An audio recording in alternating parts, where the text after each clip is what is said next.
ঠাকুমা, চিন্তা করো না, আমি এই কাঁঠালটা পেড়ে দেবো।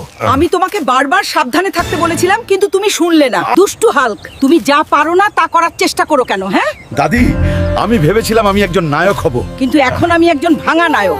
হাল্ক, জঙ্গলে যাও, কাঠ কাটো, আমাকে রান্না করতে হবে। ঠিক আছে নানি, চিন্তা করো না, আমাকে কুঠাল দাও, আমি যাচ্ছি।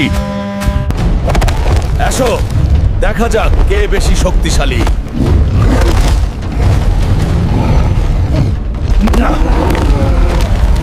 এই সিংহদের হারানো যাবে না, ওরা অনেক বেশি। আমাকে এখন পালাতে হবে।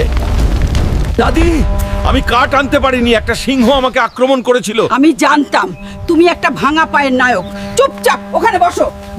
এই নে হালকো সোনা, খা, খেয়ে শক্তি বাড়া, তারপর আবার যাবি কোথাও মারামারি করে ফিরে আসবি। আমি হাল্ক, আপনার জন্য প্রার্থনা করছি এই ভিডিওটি লাইক করুন, এই চ্যানেলটি সাবস্ক্রাইব করুন। আপনার ইচ্ছা 2 দিনের মধ্যে পূরণ হবে। হাল্ক সব সময় আপনার সাথে আছে।